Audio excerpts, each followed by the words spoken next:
was actually a hidden second-generation rich kid. Otherwise, how could he afford to eat at this hotel? You should know that many diplomats usually dine there, and this high and luxurious place is exclusively for the upper-class. What's up? Lewin suppressed the killing and intent in his heart and said indifferently, it wasn't the right time, yet it would be too easy for the other party to die before the apocalypse. Suing must experience the cruelty of the extreme cold apocalypse and die in despair. Coldness and helplessness anyway. He had a storage space on him, and he had enough time to prepare. By then, he could build a sturdy shelter, store unlimited supplies in the space, and do whatever he wanted to retaliate against her. Hearing his question, Suing immediately put aside her discomfort. She didn't care about the sudden cold attitude of the other party. Instead, she suddenly discovered that Lon was a local tyrant. So Suing excitedly thought about how to make him willingly spend money on her. Everything else was not important. Lon, I just saw you eating in there. Suing pointed to the luxurious entrance of the hotel, looking at him expectantly with a hint of enthusiasm in her tone. That look was as if she had found a suitable victim. Luan looked coldly at Su Ling's expectant gaze, not wanting to deal with her at all. So what if she found out that he spent 100,000 yuan on a state banquet at a state banquet hotel and wanted his money? He dreamed on. Don't expect to get a penny from me again, Lon. I've been waiting for you outside for half a day. My legs are tired from standing. Shouldn't you be more of a gentleman and invite me for a cup of milk tea? Suing pouted and complained. She deliberately showed off her fair legs, gently pressing them with her hands as if trying to seduce him with her beauty. First have some milk tea, then go shopping, and in the evening we can go for a luxurious dinner. Although Suing was complaining on the surface, her heart was already blooming with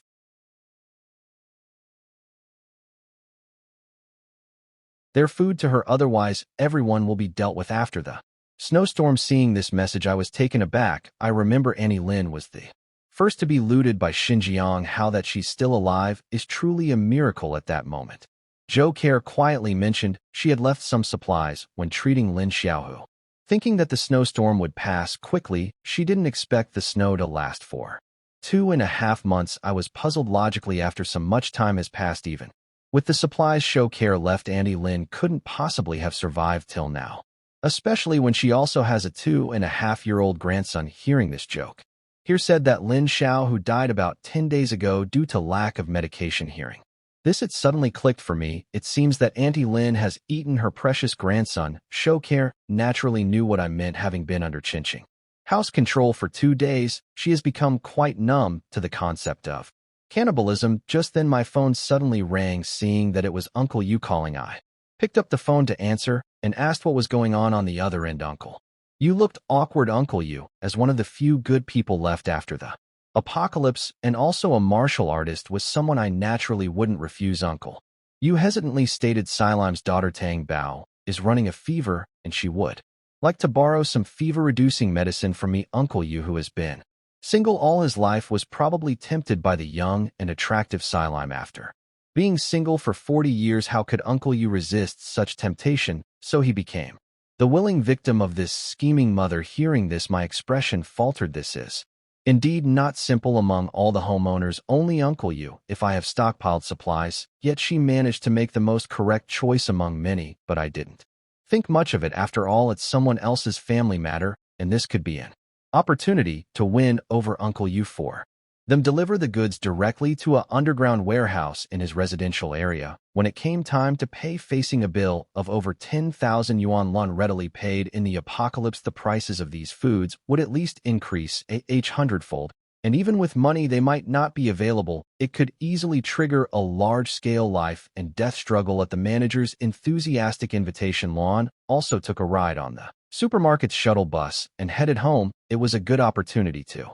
further understand his spatial abilities. Back in the residential area, he met many homeowners on the way. Many of them couldn't help but show a surprised expression. Luan ignored them and was not worried about the news of storing goods in his home getting out before the apocalypse arrived. His safe house had already been set up, and as long as he didn't open the door voluntarily, no one could come in. Thinking back to the previous life, the scene of those people breaking into the house and hacking at him with an axe filled Luo Chan's heart with deep hatred. If they dared to come to him this time, it would also facilitate his revenge plan. Okay, he put the stuff here. Lon opened his own warehouse. The employees were quick and nimble, because Lon bought a lot of goods, so this trip to the supermarket would give them a lot of commission. Wow, isn't this when you bought a lot of things at this time? An old lady with her hands behind her back walked over. Looking at the warehouse full of snacks couldn't help but have the idea of taking advantage of it. Lon turned his head and saw that it was Wang Mama from the neighborhood committee. This Wang Chong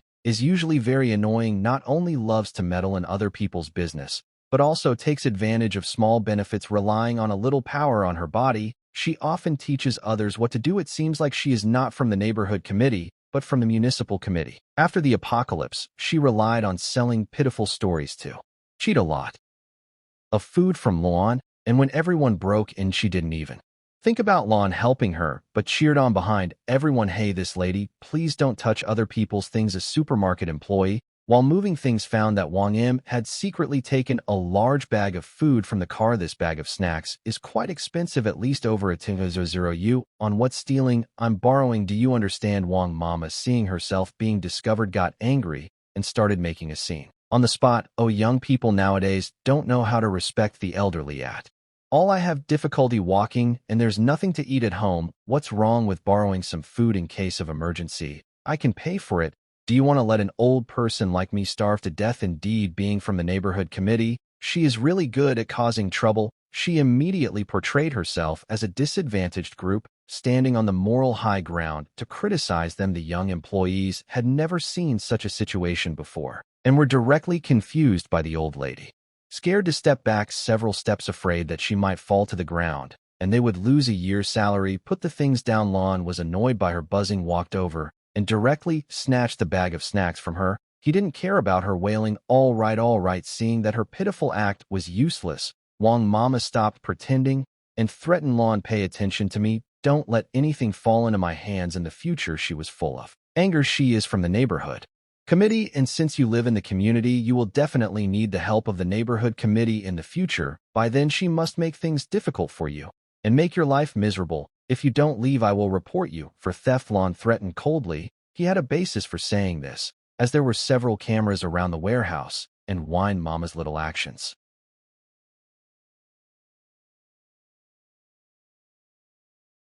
Just now, were definitely caught on camera when the police come, although they may not be able to arrest and convict her. A severe criticism and education session cannot be avoided for Wine Mama, who usually likes to boss people around in the community. This would undoubtedly be very embarrassing, and she might be ridiculed for a long time. Yu Wang Mama was indeed scared, looked up at the camera on the wall, cursed, and left. Lon ignored her. In the previous life, he had given her a lot of food to help her through a difficult time. Without his help this time, Wang Mama probably wouldn't last long in the apocalypse. There was no need to argue with a dying person, with no one causing trouble. The goods were quickly moved after sending off the supermarket employees. Wen closed the warehouse door and began to experiment with his personal space. After a while, he gained a lot. The space was indeed infinite, and storing and retrieving items was very convenient. He could even directly put a whole row of shelves filled with food into the space. The most important thing he discovered was that time inside the space was constant. He could put in tons of fresh vegetables and fruits without worrying about the shelf life. Perhaps I can pre-order some barbecue hamburgers and banquet, put them all in the space, so that after the apocalypse I can eat ready-made hot meals every day. Lon clapped his hands, giving himself a thumbs up for his brilliant idea. Unfortunately, living creatures cannot be stored in the space. However, with the current unlimited space and powerful item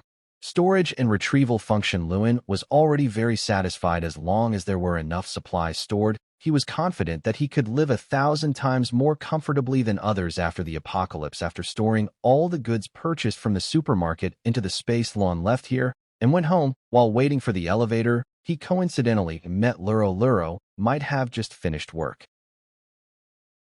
At this time, she was wearing a tight skirt with two slender legs wrapped in black stockings underneath. The black high heels made her figure look tall and slender at this moment, probably because the morning incident was too embarrassing. The other party didn't dare to look at him at all, and as soon as they entered the elevator, she hid in the corner with her head down. But with so many people, the elevator was quickly crowded. As a result, Luro inevitably got pushed in front of Lon, her chest tightly pressed against him. What a coincidence! Lon couldn't help but raise an eyebrow at the same time. He really wanted to say, testing catter like this, don't move. Luro blushed and warned him softly, Because there were too many people in the elevator, she couldn't move now, and she could even look at Luan with wide eyes by lifting her head a little. In fact, after getting married for a while, Elro's husband had some health issues. Now being so close to Luan, she was obviously very uncomfortable watching the embarrassed look of the married woman and her efforts to maintain her composure. Luo Qin just smiled faintly. When the apocalypse comes, Luro family will soon face a shortage of food. By then, Yulin will have to send his wife to Luo Chen's house to ask for food. In the previous life, successfully borrowed a lot of food, and this time a smile appeared on Luan's lips. Back home, Luan was a little tired. However, he didn't rest immediately, but started thinking about his preparations for the past month. The first issue was food. This was easily solved these days. He could order a batch of goods from the night market or hotels. The night before the apocalypse, when the sunspots erupted, would be the perfect time to act. China City was adjacent to a huge dock with countless goods entering and leaving the country every day, and containers piled up like mountains. In addition to the dock, there was also a large Walmart warehouse. Taking advantage of the cover of night, he could store all their goods in the space.